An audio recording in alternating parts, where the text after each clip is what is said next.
जय श्रीराम मित्रांनो, तुमचं स्वागत आहे माझ्या नवीन ब्लॉगमध्ये. मी कधी ब्लॉग काढत नाही, पण आज ब्लॉग काढतोय. नक्की बघा आणि आवडला का नक्की कमेंट करून सांगा. कसं आहे ना मित्रांनो, मित्र कधी पार्टी देत नाही, पण आज मित्रांनी पार्टी दिली त्यामुळे डायरेक्ट 6-7 पोरं तयारीमध्येच आहे. कसं आमच्या आधी डायरेक्ट टाकळीभानमध्ये जाऊन थांबले ना राव. हॉटेलचं बिल तर खूपच येणार भैया. कसं मित्रांनो, आम्ही पोरांची वाट पाहतो इथं, तर आले वाटतं ते. पिंकीकडे काम बिघडा भाई.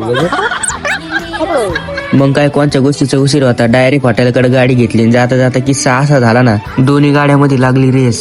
कोणची गाडी जिंकली असं नक्की कमेंट करून सांगा बरं.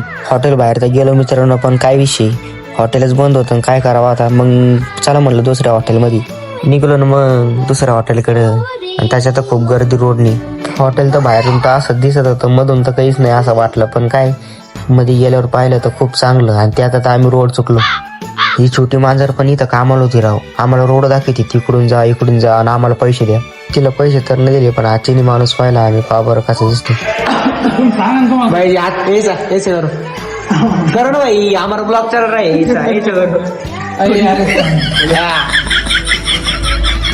जेवण तयार नव्हतं त्यामुळे मला एक रील काढावं लागली. जेवण तर झालं ना, आलं ना मग बिलाचं टेन्शन. मला नाही रे, माझ्या मित्राला. जेवण तर केलं होतं, मस्त झालं तर जेवण. भैयाला बाय बाय केला आणि दत्ता भाऊ बिल भरीत होता पुढं. चला बरं पाहू बरं किती झालं. बिल तर खूप आलं होतं, पण भाऊनी दिलं. चला आता घरी जायची वेळ झालेली आहे ना, तर घरी जाऊन त्यांचा मार खावा लागेल. चला मग मित्रांनो, मी चाललोय घरी, तुम्ही पण जा घरी. आता तुम्हाला व्हिडिओ आवडला असला तर मग कमेंटमध्ये सांगा. मी ब्लॉग एखादा गाडीत जाईन रोज. Bye bye.